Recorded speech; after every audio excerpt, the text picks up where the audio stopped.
नमस्ते दोस्तों। प्रस्तुत है आज की कहानी बूढ़े बाप का कठोर फैसला। बाबूजी, आपके पास 10,000 रुपये हैं? छोटे बेटे अमित ने श्यामलाल जी से कहा। तो बाबूजी ने पूछा, बेटा किस लिए चाहिए? तो अमित ने कहा, बाबूजी मेरा मोबाइल ख़राब हो गया, मुझे मोबाइल लेना है।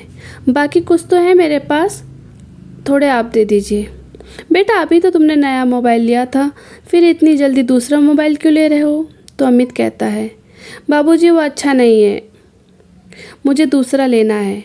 बाबूजी अमित की तरफ गौर से देखते हैं और फिर बिना कुछ कहे अमित को 10,000 रुपये निकाल कर दे देते हैं। तभी बड़ा बेटा संजय, जो कि वहीं खड़ा सब देखता रहता है, कहता है, बाबूजी मुझे भी 15,000 रुपये चाहिए। बाबूजी पूछते हैं, अब तुम्हें क्यों चाहिए? बाबूजी मुझे अपनी गाड़ी में कुछ काम करवाना है, बाकी कुछ तो है मेरे पास, कुछ आप दे दीजिए। मुझे बस 15,000 रुपये ही चाहिए। बाबूजी संजय की तरफ गौर से देखते हैं और उसे भी 15,000 रुपये निकाल कर दे देते हैं। दोनों बेटे पैसे लेकर चले जाते हैं। श्यामलाल जी के पास उनकी पत्नी कमला जी भी बैठी रहती हैं। वो अपने पति से कहती हैं, आप बच्चों को इतने इतने पैसे क्यों दे देते हैं? बच्चे कमा रहे हैं, अपने खर्चे अपने पैसों से चला सकते हैं। तब वो कहते हैं, भाग्यवान, मैं बच्चों के लिए ही तो कमाता हूँ। अगर बच्चों ने पैसे ले ही लिए तो क्या हो गया, सब कुछ इन्हीं का ही तो है। कमला जी कहती हैं, देखिए जी, वक्त का कुछ नहीं पता, कुछ पैसा हमें अपने पास भी बचा कर रखना चाहिए। तब वो कहते हैं, भाग्यवान तुम कुछ ज़्यादा ही सोचती हो, इतना मत सोचा करो, भगवान सब कुशल मंगल करेगा। कमला जी कहती हैं, आप नहीं मानेंगे, आपको कुछ कहना ही बेकार है। अच्छा चाय पियेंगे क्या आप? हाँ पी लूँगा, अगर तुम अपने लिए बना रही हो तो मेरे लिए भी एक कप बना देना। ठीक है। यह कहकर कमला जी बाहर चली जाती हैं। संजय और अमित जब पैसे लेकर अपने अपने कमरे में जाते हैं तो उनके हाथ में पैसे देखकर उनकी पत्नियां पूछती हैं, पैसे कहाँ से आए?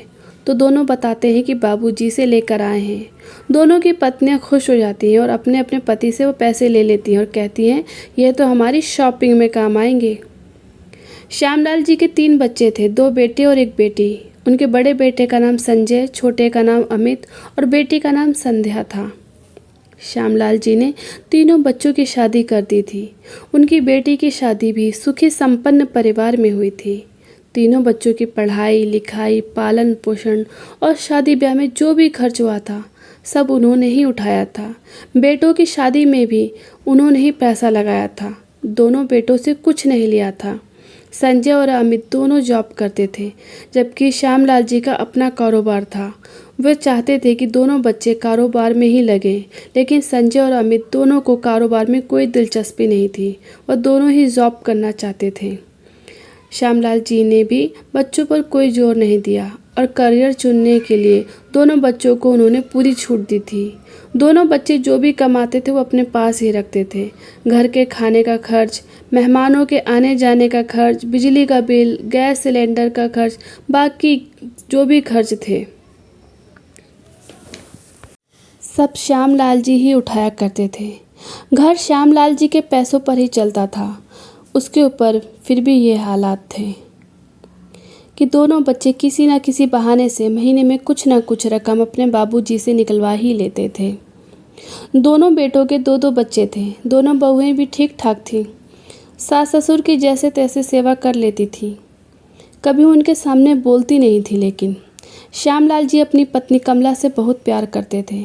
कमला के उनके जीवन में आने से पहले वो कुछ भी नहीं थे। उनके पास ज़्यादा कुछ नहीं था, बस एक छोटी सी दुकान थी। आमदनी भी इतनी नहीं थी। और जब से कमला उनके जीवन में आई थी, उनके जीवन में बहार ही बहार आ गई थी। कारोबार अच्छा फल फूल गया था।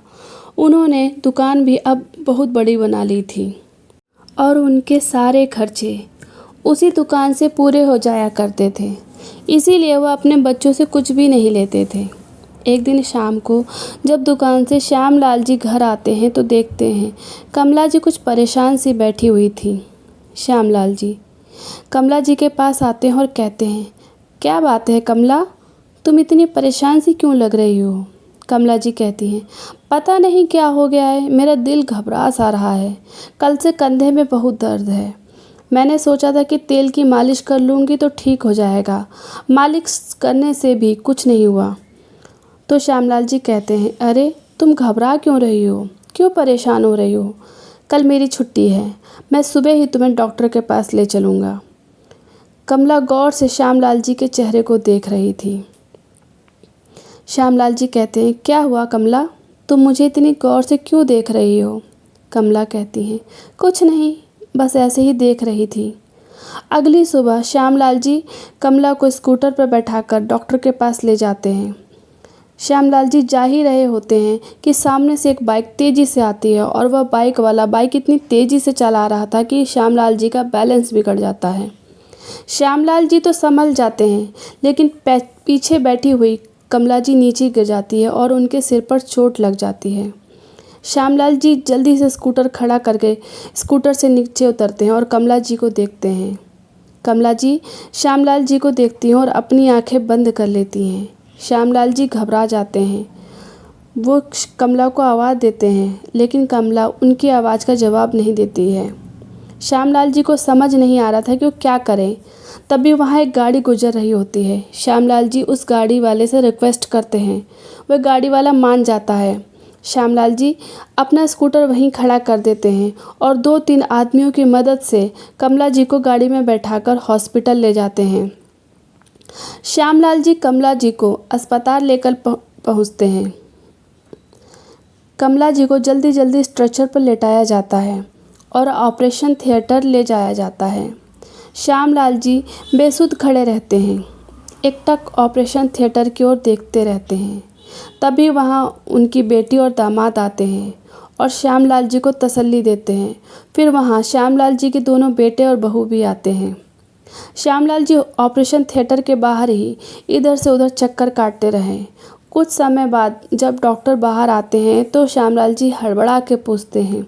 तो डॉक्टर बोलते हैं कि हमने अपनी पूरी कोशिश की है, ऑपरेशन भी कामयाब हो गया है, लेकिन सिर में गहरी चोट आने के कारण अभी कुछ कहा नहीं जा सकता। बाकी होश आने के बाद ही पता चलेगा। यह सुनकर श्यामलाल जी का दिल बैठ जाता है और वो बेसुध से होकर बैठ जाते हैं और कमला के होश में आने का इंतज़ार करते हैं। कमला को ऑपरेशन थिएटर से वार्ड में शिफ्ट कर दिया जाता है। श्यामलाल जी कमला को देखने और मिलने के लिए बोलते हैं तो डॉक्टर उन्हें मना कर देते हैं। जब तक होश नहीं आता तब तक कोई भी कमला जी से मिल नहीं सकता। श्यामलाल जी बाहर बैठकर इंतज़ार करते हैं और घड़ी की सुई घूमती रहती है। वो और बाकी सब इंतज़ार करते रहते हैं बाहर। 4 घंटे हो जाते हैं। श्यामलाल जी की जान गले में अटकी हुई थी। बार बार खड़े होते, बार बार बैठते, इधर उधर घूमते और फिर बैठ जाते। बेटे बहू तो थक हार के घर चले जाते हैं। बेटी और दामाद श्यामलाल जी को सांत्वना देते हैं और खाना खाने के लिए बोलते हैं, लेकिन श्यामलाल जी मना कर देते हैं और श्यामलाल अपनी बेटी और दामाद को घर भेज देते हैं। वो सदमे में बैठे रहते हैं। अपना सर दीवार पर लगाकर आंखें बंद करते हैं तो सामने कमला को पाते हैं। अतीत की दुनिया में खो जाते हैं वो, जहाँ बड़े बेटे अमित की शादी में कमला ढोलक बजा रही थी और श्यामलाल को देख देख कर गीत गा रही थी। सभी बच्चे भी श्यामलाल और कमला जी के आंखों का इशारा देख रहे थे और हंस रहे थे। तो श्यामलाल जी कहते हैं कि क्या प्रेम कहानी सिर्फ तुम बच्चों की ही हो सकती है? क्या प्रेम कहानी हम बूढ़ों की नहीं हो सकती? तो सभी बच्चे अमित, संजय और संध्या अपनी माँ को उठाकर अपने बाबूजी के पास खड़ा कर देते हैं और तीनों बच्चे उनसे डांस करने की रिक्वेस्ट करते हैं। अब घर में शादी का माहौल था। बच्चों की ज़िद के आगे झुकना पड़ा और श्यामलाल और कमला ने हौले हौले 2-4 डांस स्टेप किए और फिर कमला जी शर्मा के कमरे में चली गईं। सर, आपकी वाइफ को होश आ गया है, तभी किसी ने आकर कहा तो श्यामलाल जी अतीत से बाहर आ गए और बहुत उत्साहित होकर खड़े हुए कमला के पास गए। कमला होश में तो आ चुकी थी, लेकिन एक मृत व्यक्ति की भांति, मरी हुई समान। कमला जी कोमा में जा चुकी थी, जो सिर्फ सुन सकती थी, देख सकती थी, लेकिन न हिल सकती थी, न चल सकती थी और न ही बोल सकती थी। श्यामलाल जी एक टक कमला को देखते रहे। बहुत देर तक देखने के बाद बोले, कमला, तुम्हें इस हालत में देखकर आज मुझ पर क्या गुजर रही है मैं तुम्हें बता भी नहीं सकता। तुम तो डॉक्टर के पास जाने के लिए मना कर रही थी, मैंने ही तुम पर जोर डाला। आज अगर मैंने तुमसे डॉक्टर के पास जाने की जिद ना की होती तो तुम इस हालत में ना होती। मैं ही इस सब का जिम्मेदार हूँ। काश कि तुम्हारी जगह चोट मुझे लगी होती, इस बेड पर तुम नहीं मैं होता। श्यामलाल जी कमला का हाथ अपने हाथ में लेते हैं और कहते हैं, कमला, तुम ही तो हो मेरी ज़िंदगी का आसरा, मेरे जीवन का सुख हो, मेरी कही अनकही बातें हो। तुम कुछ क्यों नहीं बोलती हो? कुछ तो बोलो। तुम हमेशा मुझे कहती रहती थी, बच्चों को बिगाड़ रहे हो पैसे देकर। देखो देखो, मैंने आज भी अमित और संजय को पैसे दिए हैं। कुछ तो बोलो। कमला सब सुन रही थी, लेकिन वक्त ने ऐसा घाव दिया कि कमला को लाचार बना डाला। वो बोले भी तो क्या बोले और कैसे बोले, जब उसकी ज़बान ही उसका साथ नहीं दे रही थी। वह श्यामलाल जी का हाथ पकड़ना चाह रही थी, लेकिन कैसे पकड़े जब उसके हाथ उसका साथ ही नहीं दे रहे थे। कमला जी की आंखों से आंसू बहते जा रहे थे। श्यामलाल जी ने देखा तो रोने लगे और कमला के गले लग गए। बोले, तुम चिंता मत करो कमला, तुम ठीक हो जाओगी। देखना, तुम जल्दी ही मेरे साथ खुद यहाँ से चल कर जाओगी घर। और इसी तरह कमला की सेवा करते करते श्यामलाल जी को एक सप्ताह गुजर जाता है। श्यामलाल जी कभी खा पी लेते तो कभी नहीं, लेकिन कमला का पूरा ख्याल रखते। कमला के बेटे बहू आकर कभी कभी सुध ले लेते। मुश्किल से एक दो बार बेटे बहू अपनी माँ को देखने आए थे, उसके अलावा कभी वो अस्पताल आकर कभी नहीं देखने आए। बेटी संध्या और दामाद आते और श्यामलाल जी को खाना खिलाकर चले जाते थे। संध्या अक्सर अपने बाबूजी के पास आकर उन्हें तसल्ली देती रहती थी। उधर श्यामलाल जी के कारोबार पर भी ताला लग चुका था। श्यामलाल जी कमला जी की दिन रात सेवा करते रहे, लेकिन कमला की सेहत दिन पर दिन गिरती जा रही थी। वो ठीक होने के बजाय और कमज़ोर होती जा रही थी। और पूरे 1 महीने बाद जब कमला जी ने आंखें पूरी तरह से बंद कर ली तो श्यामलाल जी को गहरा सदमा पहुंचा। दिन रात सेवा करने के बाद भी वो अपनी पत्नी को बचा नहीं पाए। ये बात उनके दिल पर वार कर रही थी। कमला को मृत देखकर श्यामलाल जी का दिल तड़प रहा था। हंसती खेलती कमला अब उनके सामने मरी पड़ी थी। वह अंदर ही अंदर कमला की मौत का जिम्मेदार खुद को मान रहे थे। श्यामलाल जी के सामने कमला की सारी बातें, सारी यादें खड़ी थीं। कमला का क्रियाक्रम किया तो श्यामलाल जी चिता के आगे रात तक बैठे रहे। फिर श्यामलाल जी के दामाद उन्हें घर लेकर आए। श्यामलाल जी के कदम लड़खड़ा रहे थे। इस घर में कमला की कितनी यादें हैं। जैसे जैसे अंदर कदम रखते कमला की हर जगह खड़ी मिलती। बड़ी मुश्किल से अपने कमरे तक पहुँचे और उस कमरे के ही होकर रह गए। कमला जी तो इस दुनिया से चली गई, लेकिन उनके मन से, उनके हृदय से कभी ना गई। 1 महीने के अंदर ही अंदर वो बहुत कमज़ोर हो गए थे। कारोबार भी बंद हो चुका था। उनके पास जो पैसा था वो कमला के इलाज में खर्च हो चुका था। कारोबार में भी घाटा हो रहा था। वो बिल्कुल खाली हो चुके थे। अब उनके पास कोई जमा पूंजी नहीं थी। बेटे बहुए उनको कारोबार खोलने के लिए बोलते, लेकिन वो बाहर नहीं जाते थे और खुद से बातें करते रहते। 1-1.5 महीने तक तो दोनों बच्चों ने किसी तरह काम चला लिया, घर का खर्चा उठा लिया, लेकिन अब घर के खर्चे के लिए दोनों भाइयों में झगड़ा होने लगा था। वह एक दूसरे को खर्च करने के लिए कह रहे थे। बड़ा भाई छोटे भाई से कहता खर्च के लिए, तो छोटा भाई बड़े भाई से कहता। दोनों भाई अपने 1-1 रुपये का हिसाब जोड़ रहे थे कि मेरे इतने खर्च हो गए और मेरे इतने खर्च हो गए। श्यामलाल जी सब बातें सुनते रहते थे। धीरे धीरे दोनों भाइयों में झगड़ा ज़्यादा होने लगा तो दोनों भाइयों ने अपनी अपनी रसोई अलग कर ली। अब सवाल उठता था कि बाबूजी को खाना कौन देगा। इस पर भी दोनों में झगड़ा होने लगा।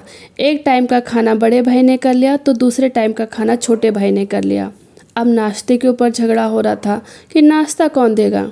तो तय हुआ कि नाश्ता एक दिन एक भाई देगा और एक दिन एक भाई देगा।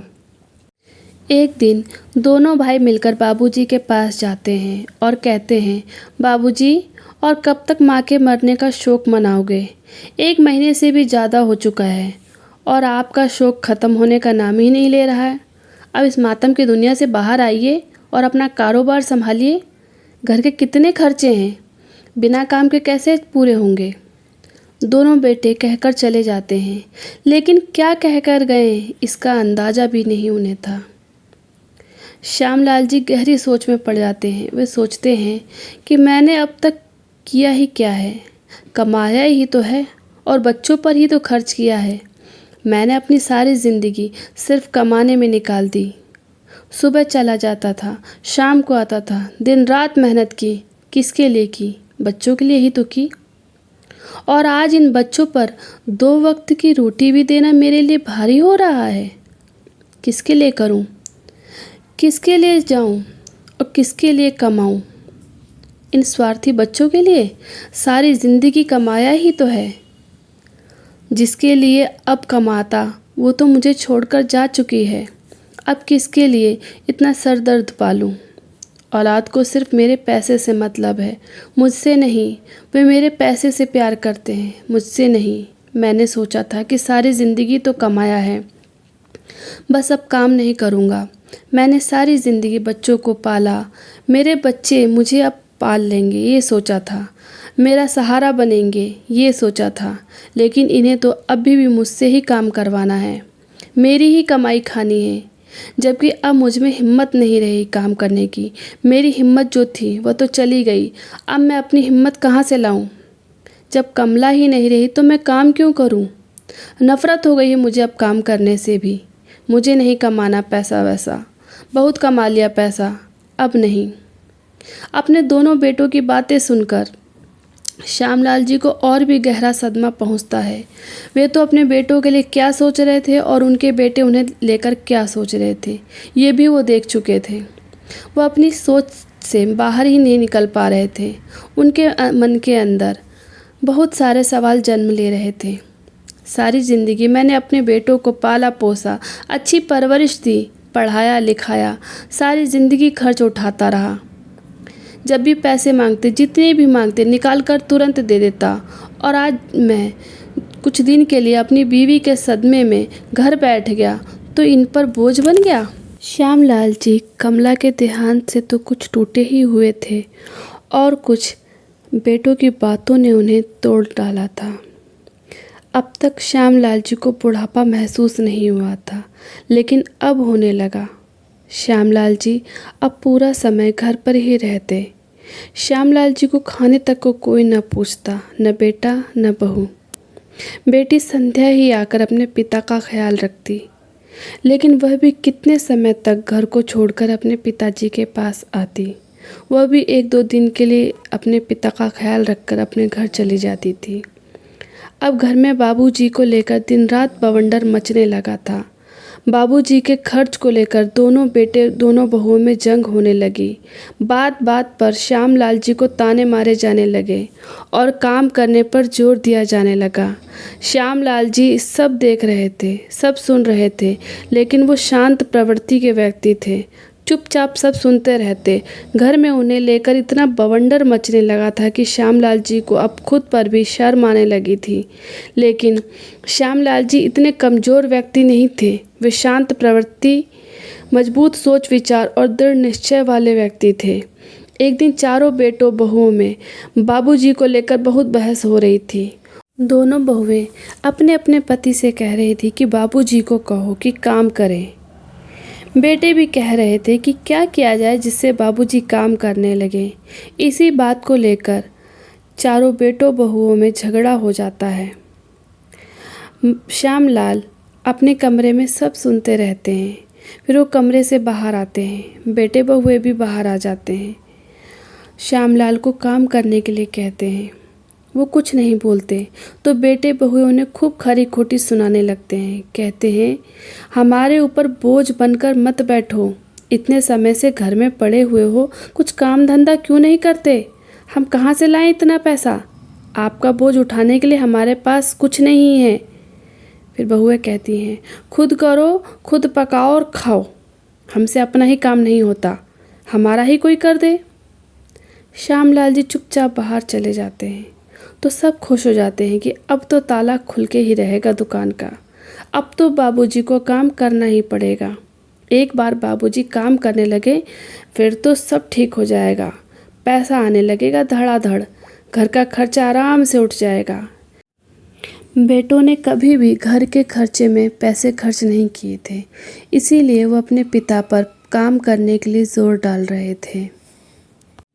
शाम को सभी श्यामलाल जी का बड़ा बेसब्री से इंतज़ार करते हैं। तभी वहाँ 2 पुलिस ऑफिसर्स आते हैं और पीछे पीछे श्यामलाल जी भी आते हैं। बेटे बहू तो देखकर चौंक जाते हैं और खड़े हो जाते हैं। श्यामलाल जी चुपचाप जाकर सोफे पर बैठ जाते हैं। क्या ये घर तुम्हारा है? ऑफिसर्स उनके बेटों से पूछते हैं। बेटे जवाब देते हैं, जी हाँ, ये घर हमारा ही है और जो सामने सोफे पर बैठे हैं वो हमारे पिताजी हैं। इतना कहना था कि दोनों ऑफिसर्स दोनों बेटों की स्टिक से बहुत पिटाई करते हैं और कहते हैं कि जब ये घर तुम्हारा है, ये पिताजी हैं तुम्हारे, तो ये आज ये नौबत क्यों आई? क्यों तुम्हारे पिता को पुलिस स्टेशन में आना पड़ा तुम लोगों के खिलाफ केस दर्ज कराने? श्यामलाल जी का इस शहर में बहुत इज्जत है और हमारे बाबूजी के बहुत अच्छे साथी हैं। अब तुम चलो हमारे साथ, हम करेंगे तुम्हारी खातिर बढ़िया वाली। पुलिस वाले दोनों बेटों के गिरेबान पकड़कर घसीट कर ले जाते हैं। वह पुलिस ऑफिसर बाबूजी के दोस्त का बेटा होता है। दोनों बेटे बाबूजी बाबूजी करते रह जाते हैं। दोनों बहुएं भी बाबूजी के पैर पड़ती हैं, लेकिन बाबूजी कुछ भी नहीं कहते हैं। दोनों बहुएं भी अपने अपने पति के पीछे पीछे चल देती हैं। बाबूजी के कहने पर उनके बेटों को एक रात सलाखों के पीछे रखा जाता है और फिर छोड़ दिया जाता है। दोनों बेटे माफ़ी मांगने के लिए अपने बाबूजी के पास आते हैं, लेकिन क्या, अब तो उस घर में ताला लग चुका था। बाबूजी अपने घर और मकान दोनों को बेच चुके थे। अब उनका काम करने का कोई मन नहीं था, क्योंकि जिसके लिए वो काम करते वही अब इस दुनिया में नहीं रही। उन्हें अब अपने काम से नफ़रत हो चुकी थी, क्योंकि ज़िंदगी भर जिनके लिए कमाया उन्होंने बाबूजी के साथ ऐसा किया। यह सोचकर ही बाबूजी के दिल के 1000 टुकड़े हो जाते थे। श्यामलाल जी अपनी बेटी के घर के आसपास एक छोटा सा घर ले लेते हैं और बाकी का सारा पैसा डाकखाने में जमा करा देते हैं। उनके पैसे पर जो इंटरेस्ट मिलता है उनसे उनका खर्चा आराम से चल जाता है।